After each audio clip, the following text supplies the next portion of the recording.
Parliament में उपस्थित है, पहुंच चुके हैं। अब आपको कुछ देर में ही संबोधित करेंगे। मैं अपनी बात समाप्त करूं। यज्ञ पुरुष जिन्होंने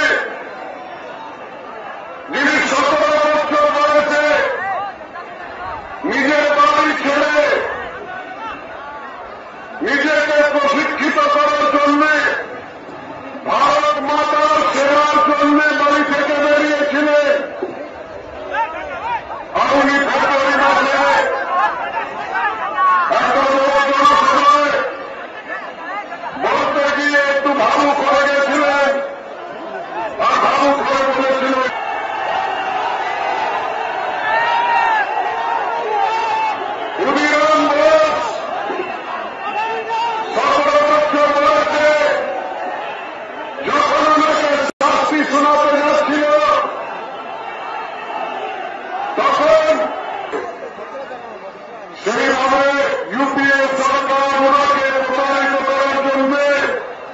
নানা রকমের চেষ্টা করেছে, কিন্তু সফল হয়নি। ক্ষুদিরাম বরপুর সেটা চিনলে আপনি বাজারটা টিপে জয়যুক্ত করুন ভারতীয় জনতা পার্টিকে, আর নরেন্দ্র মোদীজির হাত থেকে পরে করা উচিত। নমস্কার, জয় হিন্দ। অনেক ধন্যবাদ আলোচনাটিকে। সময় অভাব, তাই সরাসরি আমি ভারতীয় জনতা পার্টি রাজ্য সভাপতি লড়াকু যুব নেতা শ্রী রাহুল সিনহা জিকে আমন্ত্রণ করছি তার বক্তব্য রাখার জন্য। শ্রী রাহুল সিনহা। भावी भारत का प्रधानमंत्री नरेंद्र भाई मोदी जी मंच में आते भारतीय जनता पार्टी का दार्जिलिंग का उम्मीदवार सतपाल जी, एक उपस्थित सारे भाई और बहन, देखो খুব কম সময় আছে, সেই জন্য বেশি কথা বলবো না, কিন্তু একটা কথা আমি আপনাদের পরিষ্কার। महामंत्री श्री नंदन दास, पार्थदा पार्थपाल और गणेश देवनाथ और हमारे राज्य के नेता गणपत राम अग्रवाल जी भी हैं। हम मोदी जी का स्वागत करें, सब परमाने से स्वागत करें।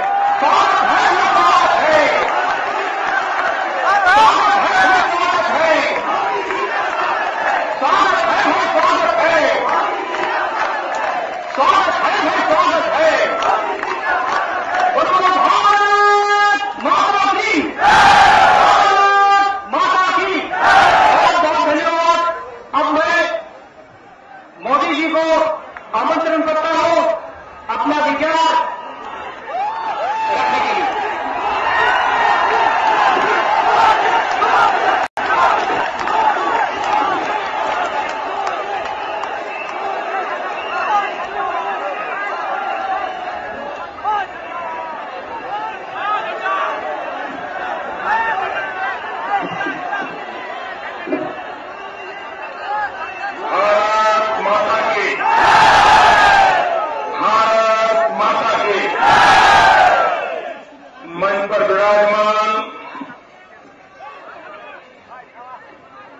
भारतीय जनता पार्टी के प्रदेश अध्यक्ष श्री राहुल सिन्हा जी, भारतीय जनता पार्टी के हमारे केंद्रीय प्रभारी श्री सिद्धार्थनाथ जी, जिनके लाखों अनुयायी देश में सच्चरित्र सज्जीवन के लिए एक उम्दा उदाहरण प्रस्तुत करते हैं। ऐसी मानवतावादी महान परंपरा के धनी पूज्य सतपाल महाराज, श्री विमल गुरुंग जी, श्री अतुल रॉय जी, और लोकसभा के चुनाव में हमारे जनप्रिय उम्मीदवार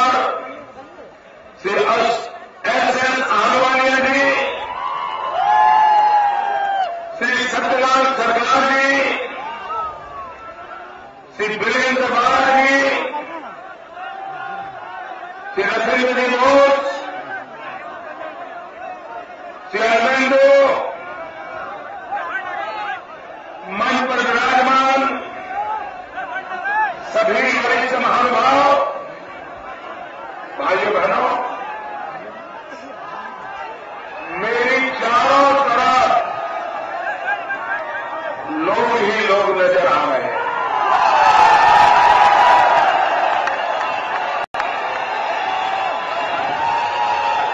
मैं नहीं मानता हूं कि दार्जिलिंग के इतिहास में कभी इतनी बड़ी चुनावी रैली हुई होगी।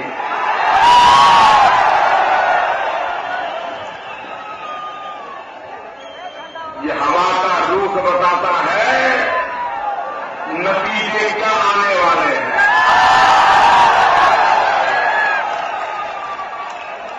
भाइयों बहनों,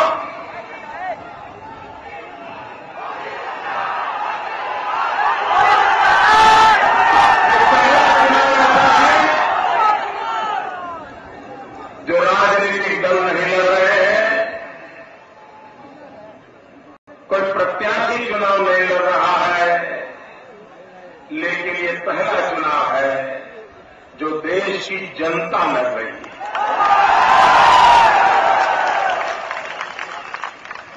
और भाइयों बहनों, ये सिर्फ परिवर्तन के लिए चुनाव नहीं लड़ रही है, ये चुनाव लड़ रही है देश को बर्बाद करने वालों को सजा देने के लिए, जिन्होंने देश को लूटा है, उनका हिसाब देश की जनता इस बार चुकता करना चाहती है। भाइयों बहनों, आज देश के सामने सबसे बड़ा मुद्दा है विकास।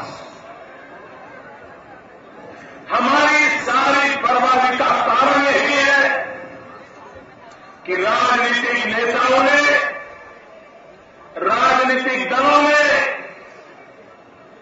जनता की भलाई के कार्यक्रमों के लिए नहीं सोचा, विकास को कभी अपना एजेंडा नहीं बनाया। 60 साल तक देखोगे तो राजनीति का एक ही तुक रहा है कि 25-30% मतदाताओं को खुश रखो, उनको मीठी मीठी बातें सुनाओ, उनको नशे में रखो और उनसे वोट बटल करके कुर्सी हत्या लो। आज देश को जरूरत है 100% जनता की चिंता करने वाले दल की। एक छोटे से गुट को, उसी को खुश रख करके सत्ता अभियान सरल होगा, लेकिन देश का भला नहीं होगा। और इसलिए भाइयों बहनों, मैं आज देश के सामने एक ही मंत्र लेकर के आया हूं, विकास का मंत्र लेकर के। आप मुझे बताइए मेरे भाइयों बहनों, मेरे नौजवानों, मुझे बताइए, आपके माता पिता जैसी जिंदगी जीते थे, क्या आप भी वैसी ही जिंदगी जीना चाहते हो? आपके मां बाप जिन मुसीबतों को झेलते थे, क्या आप भी उन मुसीबतों को झेलना चाहते हो? क्या आपके मां बाप ने जो तकलीफ झेली है, क्या आप भी वही तकलीफ झेलना चाहते हो? आप मुझे बताइए, आपके मां बाप को मुसीबतें किसके कारण झेलनी पड़ी? किसके कारण झेलनी पड़ी? किसके कारण झेलनी पड़ी? अगर आपको उससे निकलना है तो पहले कांग्रेस को निकालना पड़ेगा। आपको यहां से उनको निकालना होगा जो जिनके दिल दिमाग में कांग्रेस का डीएनए है ना, उनको भी निकालना पड़ेगा। कुछ लोग हैं जो दल के नाम बदलते हैं, आदत नहीं बदलते हैं। आज बंगाल में जब परिवर्तन की लहर चली तो मैं तो गुजरात में रहता हूं, लेकिन मुझे लगता था अब बंगाल के अच्छे दिन आएंगे। लेकिन जो लेफ्ट वालों ने किया, जिन्होंने बंगाल को बर्बाद किया, 2 साल हो गए नई सरकार आई है, कोई परिवर्तन आया? कोई परिवर्तन आया? निराश कर दिया इन्होंने, निराश कर दिया, क्योंकि वे भी सत्ता में आने के बाद वोट बैंक की राजनीति में फिसल गए। भाई बहनों, ये जनता के साथ बहुत बड़ा धोखा हुआ है। और इसलिए आप यहां जो आपने आशा के साथ वोट दिया था, यहां जिस सरकार को चुना था, उसको भी अगर सही रास्ते पर लाना है न, तो दिल्ली में एक बड़े मास्टर जी को बिठाने की जरूरत है। अगर दिल्ली में मजबूत सरकार होगी, दिल्ली में ईमानदार सरकार होगी, विकास के लिए काम करने वाली सरकार होगी, तो ये जो छोटे लोग इधर उधर जाते हैं ना, वो भी बंद हो जाएंगे, वो भी भलाई के रास्ते पर चलने के लिए मजबूर हो जाएंगे। भाइयों बहनों, मैं तो हैरान हूं। मैं सोच रहा था कि यहां के मुख्यमंत्री जी कांग्रेस पार्टी को आलोचना करेंगे, यहां की मुख्यमंत्री जी कम्युनिस्ट पार्टी की आलोचना करेगी, लेफ्ट की आलोचना करेगी, लेकिन दिन में 100 बार जब तक वो मोदी को आलोचना नहीं करती, उनको खाना हजम नहीं होता।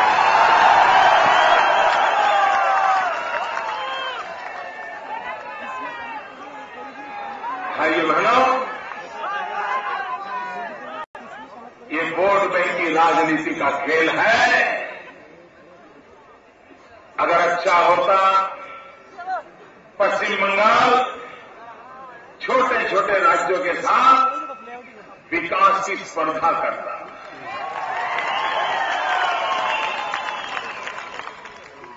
यहां के नौजवानों के रोजगार के लिए स्पर्धा करता, यहां के बुजुर्गों को अस्पताल मिले, बीमारों को मदद मिले, इसके लिए स्पर्धा करता। लेकिन भाइयों बहनों, उन्होंने स्पर्धा एक ही पकड़ी है, वोट बैंक की राजनीति की स्पर्धा। भाइयों बहनों, बंगाल का अगर भला करना है, कि हमारे देश के सभी हिमालयन रेंज का भला करना है, तो जब तक, मैंने पहले ही दिन कहा था मेरी पार्टी में, जब तक हम हिमालयन रेंज के जो स्टेट्स हैं उनके अलग डेवलपमेंट की सोचेंगे नहीं, तब तक इनका भला नहीं होने वाला। जिसमें आपकी सिलीगुड़ी हो, आपका दार्जिलिंग हो, पड़ोस में सिक्किम हो, हर एक के डेवलपमेंट के लिए एक नए सिरे से सोचने की आवश्यकता है, और भारतीय जनता पार्टी आपको वादा करती है, ये हम करके रहेंगे। भाइयों बहनों, कितने वर्षों से हमारे गोरखा भाई बहन मांगों के लिए लड़ रहे हैं।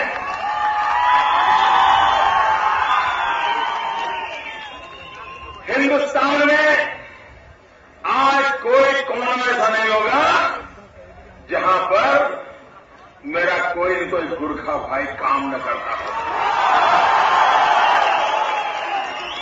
आज भी हिंदुस्तान में हर राज्य में पुलिस है, हिंदुस्तान के हर राज्य में छोटे मोटे व्यापारिक बाजार लगे हुए, मार्केट लगे हुए हैं। पुलिस की जिम्मेवारी होती है सुरक्षा की, लेकिन आज हिंदुस्तान के किसी भी गांव में चले जाइए, पुलिस हो या न हो, गुरखा प्राइवेट सिक्योरिटी वहां होगा ही होगा। लोगों को वहां की पुलिस में भरोसा नहीं है, गुरखा पर भरोसा है। शाम को करोड़ों रुपयों का माल पड़ा हो दुकान में, एक 50 रुपये का ताला लगा करके जाता है, चैन के सो जाता है। क्यों? कोई गुरखा वहां खड़ा है। ये छोटी इज्जत नहीं है मेरे भाइयों, और ये इज्जत आपको किसी सरकार ने नहीं दी। ये इज्जत आपने अपनी ईमानदारी से, अपनी मेहनत से, अपनी ताकत से कमाई हुई इज्जत है। भाइयों बहनों, हम तो छोटे स्कूल में पढ़ते थे ना, तब भी जब तेनसिंह का नाम सुनते थे, वाह, सीना खुल जाता। तेनसिंह का नाम सुनते थे, एवरेस्ट को सर करने वाला मेरा गोरखा महापुरुष, उसका नाम सुनते ही हम गर्व करते थे। लेकिन मैं हैरान, दिल्ली में बैठी हुई सरकार को कभी तेनसिंह को सम्मानित करने का सूझा नहीं। अभी एवरेस्ट विजय कितना वर्ष मनाएंगे? 50 साल अभी मनाए गए थे। लेकिन भाई बहनों, दिल्ली सरकार को इसके लिए कुछ करने की नहीं सूझी। इंग्लैंड ने किया था, लेकिन हिंदुस्तान सरकार ने कुछ नहीं किया। और इसलिए भाइयों बहनों, हमारे देश के लिए, हमारे देश की सेना का गौरव बढ़ाने में, हमारे देश की सुरक्षा बलों की गौरव बढ़ाने में मेरे गोरखा भाइयों का बहुत बड़ा योगदान है। और भाइयों बहनों, मैं मेरे गोरखा भाइयों से कहना चाहता हूं, आपके सपने ये हमारे सपने हैं।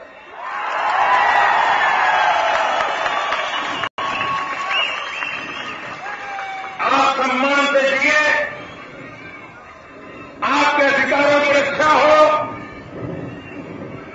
आपको विकास करने का अवसर मिले। सबका साथ, सबका विकास, ये हमारा मंत्र रहा है। और इस मंत्र का लाभ चाहे आदिवासी हो, चाहे दलित हो, पीड़ित हो, शोषित हो, कोई भी भाषा बोलने वाला हो, कोई भी समाज से आने वाला हो, चाहे वो गोरखा हो, चाहे नॉन गोरखा हो, इन सब की भलाई का मंत्र लेकर के भारतीय जनता पार्टी आज आपकी सेवा में आई। भाई बहन, ये बांग्लादेश के घुसपैठिए आपका जीवन बर्बाद किया है कि नहीं किया? आपकी रोजी रोटी छीनी है नहीं है? आपको बेघर बनाया है नहीं बनाया? आपके अधिकार जा रहे हैं नहीं जा रहे? मैं समझता नहीं हूं, बांग्लादेश से जो नमो शूद्र आए, बहुत बड़ी तादाद में आए, ये नमो शूद्र को भारत मां की गोद में बिठाने के लिए दिल्ली सरकार तैयार नहीं है। तो ये मेरे बांग्लादेश से आए हुए इन नमो शूद्र को क्या पाकिस्तान गोद बिठाएगा क्या? क्या उनको नागरिक पाकिस्तान बनाएगा क्या? और मेरे नमो शूद्र भाइयों, मेरा भी आपके साथ नाता जुड़ गया है, मैं भी नमो हूं।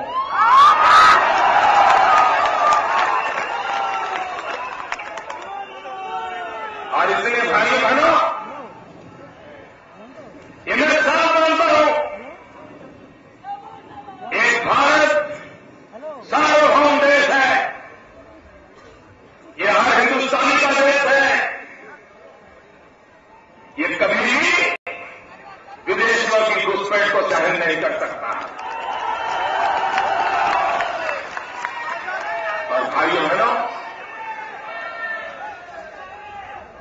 घुसपैठिए हैं, वो देश को बर्बाद कर रहे हैं। जो मजबूरी वहां से निकाले गए हैं, जिनके लिए भारत के सिवाय कोई मां नहीं है, उस भारत मां को अपने बच्चों को संभालना भी पड़ेगा। लेकिन जरूरी नहीं है कि इनको सिर्फ आसाम वाले संभाले या पश्चिम बंगाल वाले संभाले या दार्जिलिंग वाले संभाले। उनको अगर संभालना है तो जिम्मेवारी पूरे देश को लेनी होगी। थोड़े गुजरात में जाए, थोड़े राजस्थान भी जाए, उनको वहां वहां रोजी रोटी मिलनी चाहिए, क्योंकि वो भारत मां के बेटे हैं। उनको यहां से निकाला गया। अगर वो घर वापस लौटना चाहते हैं, आना उनकी मजबूरी है, तो उनको संभालना कि हमारी जिम्मेवारी है। भाइयों बहनों, बंगाल में भारतीय जनता पार्टी के उम्मीदवार है पीसी सरकार, बड़े जादूगर है। कल मैडम सोनिया जी ने भाषण किया।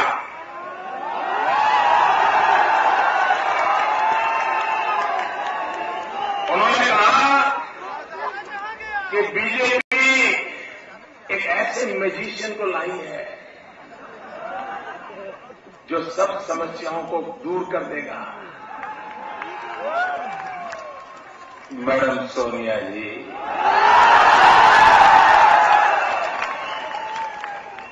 इस देश को मैजिशियनों का डर नहीं है।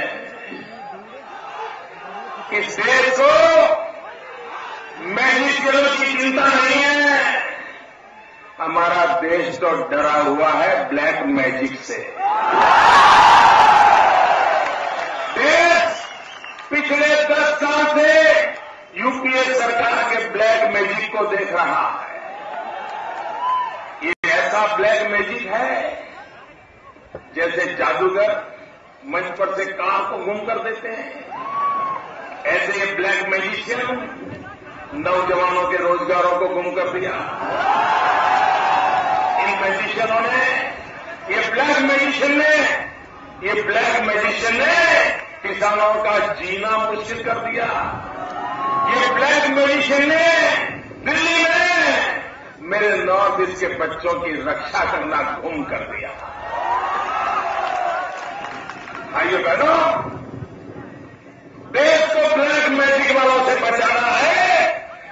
देश को मैजिशियनों की चिंता नहीं है। ब्लैक मैजिक वालों ने देश को बर्बाद किया है और देश की आंखों में ऐसी पट्टी बांध दी ब्लैक मैजिक वालों ने।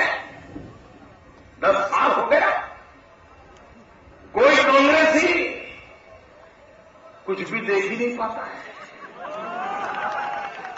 और सतपाल महाराज जी जैसे देख पाते हैं क्योंकि वो आध्यात्मिक जीवन से जुड़े हुए हैं। भाइयों बहनों, आप मुझे बताइए, हमारे देश में एक शब्द प्रयोग चल रहा है, नक्सलवादी आंदोलन। पूरे देश में शब्द चल पड़ा है। वो नक्सलवादी यहीं पर है। कितने लोग शहीद हो गए, कितने लोग मारे गए, कोई मुझे बताए उस नक्सलवादी के जीवन में कोई परिवर्तन आया है? वहां जीवन में कोई सुधार हुआ है? नक्सलवादी का भरा हुआ है? भाइयों बहनों, देश में नक्सलवाद तो खत्म हो गया, लेकिन वो शब्द रह गया। और वो नक्सलवादी जो इलाका है उसकी ओर किसी ने नहीं देखा। भाइयों बहनों, मैं आपको मेरा इरादा कहना चाहता हूं। देश के लोगों को सही संदेश देने के लिए मैं स्पेशली ये नक्सलवादी में क्या बदलाव ला सकता है, ये देखना चाहता हूं।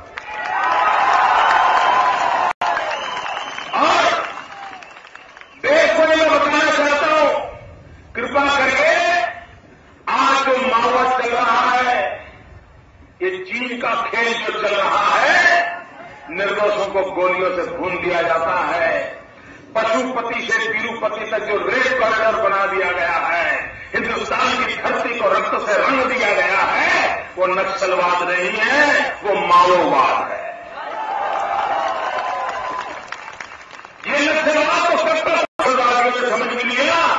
सबसे नक्सलवादी का कोई भला नहीं हुआ, उन्होंने रास्ता छोड़ दिया। लेकिन जो अभी भी बम बंदूक और पिस्तौल के रास्ते पर चल रहे हैं, वो इस नक्सलवादी से उदाहरण ले। कितने जवानों की जिंदगी बर्बाद हो गई, इलाके का भला नहीं हुआ। भाइयों बहनों, ऐसे इलाके का भला कैसा होता है, हमें अवसर दीजिए, हम करके दिखाएंगे। आप मुझे बताइए भैया, तरक्की के लिए इस इलाके को 2 T की जरूरत है। वो कांग्रेस वाला नहीं, उनका जो नारा है ना वो तो झूठा है। उनका जो नारा है, हर हाथ लूट और हर होठ झूठ। भाई बहनों, मैं जो तरक्की बात कर रहा हूं वो तरक्की है 2 टी में, एक टी गार्डन और दूसरा टूरिज्म। भाइयों बहनों, दार्जिलिंग टी दुनिया में मशहूर है। क्या हो गया, क्या हो गया? ये ब्लैक मैजिक वाले जरा बताओ क्यों बर्बाद कर दिया जरा। ये ब्लैक मैजिक वालों ने ये टी गार्डन का पूरा दुनिया खत्म कर दिया। भाइयों बहनों, जो दार्जिलिंग दुनिया में इस चाय पैसे थे, आज श्रीलंका की चाय कितने लग गई? कर क्या हो? पैकेजिंग, मैं हैरान हूं मित्रों, पैकेजिंग इतने छोटे छोटे उद्योग होते हैं, अच्छी मशीनें लगा करके चाय का बढ़िया पैकेजिंग हुआ होता ना, तो इस टी गार्डन की हालत नहीं हुई होती। इतना सा उनको नहीं आया, इतना सा नहीं आया। लेकिन भाइयों बहनों, ये ऐसे लोग हैं जो स्लॉटर हाउस के लिए तो सब्सिडी देते हैं, लेकिन टी पैकेजिंग के लिए छोटे छोटे कारखाने लगाने के लिए सब्सिडी नहीं देते हैं।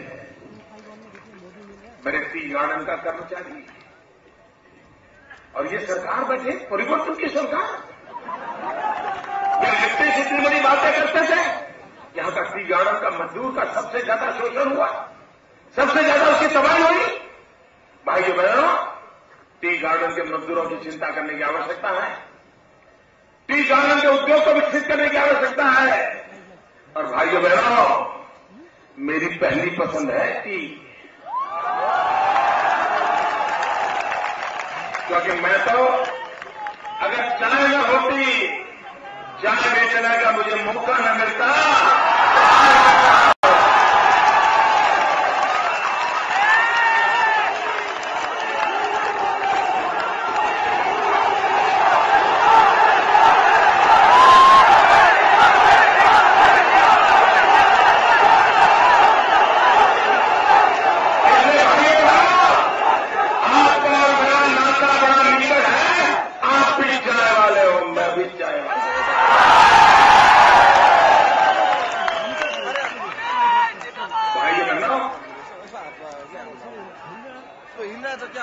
ये जो जनसागर मैं देख रहा हूं, मैं साफ बताता हूं, अब पश्चिम बंगाल ने सच्चे अर्थ में परिवर्तन का मूड बना दिया। नकली परिवर्तन देख लिया, असली परिवर्तन आने वाला है। भाइयों बहनों, अब दिल्ली को मजबूत सरकार चाहिए, दिल्ली को मजबूत सरकार चाहिए। मुझे आपकी मदद चाहिए। इस बार भाइयों बहनों, इस बार हमें पश्चिम बंगाल में देखना चाहिए कि कांग्रेस का खाता नहीं खुलना चाहिए, और भारतीय जनता पार्टी का इतिहास में सबसे ज्यादा कमल इस बार पश्चिम बंगाल में खिलने चाहिए।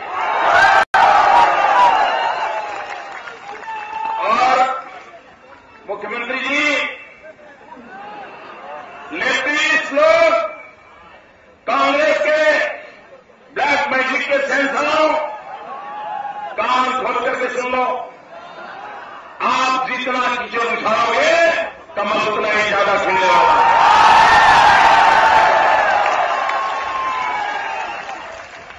उठा लो, अभी 30-40 दिन है, उठा लो। जितना कीचड़ उछालोगे, जितनी गंध फैलाओगे, इतना कमल ज्यादा खिलने वाला है। ये लिखकर चलेगा। भाइयों बहनों, आप मुझे बताइए,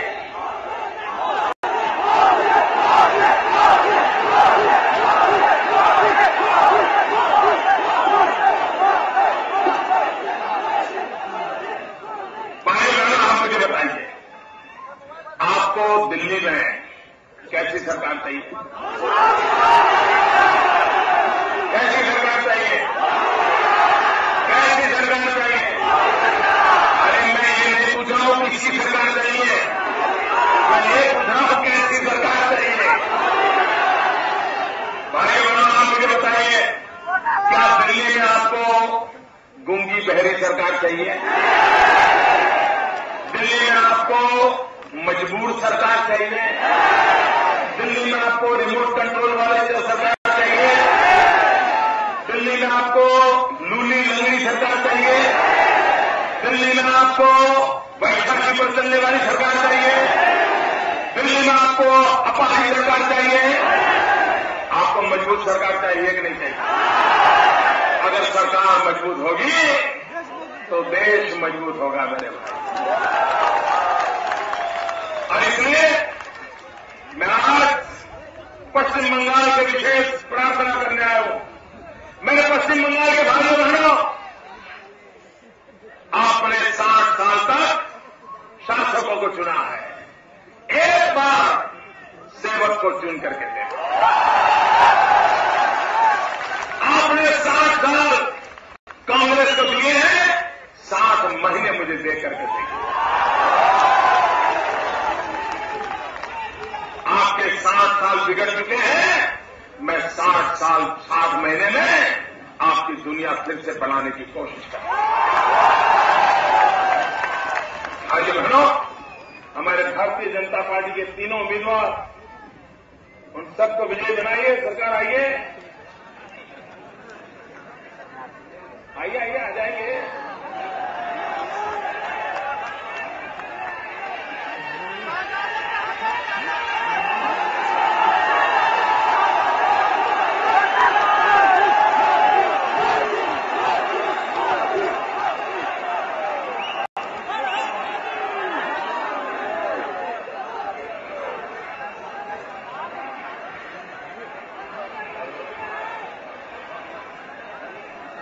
कि हमारे तीनों उम्मीदवार को भारी बहुमत से विजय कराएंगे भैया। और यहां जो चिटफंड का चीटिंग हुआ है, गरीब लोगों के 10-10 रुपए भी लूट लिए हैं। उन लुटारों को ठिकाने लगाने के लिए हमें मौका दीजिए। गरीब लोगों का इस चिट फंड के नाम से जो चीटिंग हुआ है, उनको सजा मिले। किसी भी राजनीतिक दल के क्यों न हो, उनको सजा मिलनी चाहिए। सिलीगुड़ी जलपाईगुड़ी का इनके नेताओं ने जो स्कैम किया है अभी, वो भले ही छोटा स्कैम क्यों न हो, लेकिन ये उनकी आदत को बताता है। और इसलिए मैं भाइयों बहनों, शारदा चिट फंड,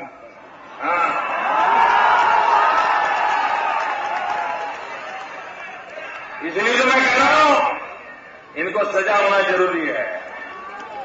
भाइयों बहनों, ये जिन्होंने इतने कम समय में लूट चलाई है, ज्यादा मौका मिलेगा तो क्या हाल करेंगे आप अंदाज कर सकते हैं। मेरे साथ बोलिए, भारत माता की, भारत माता की, भारत माता की।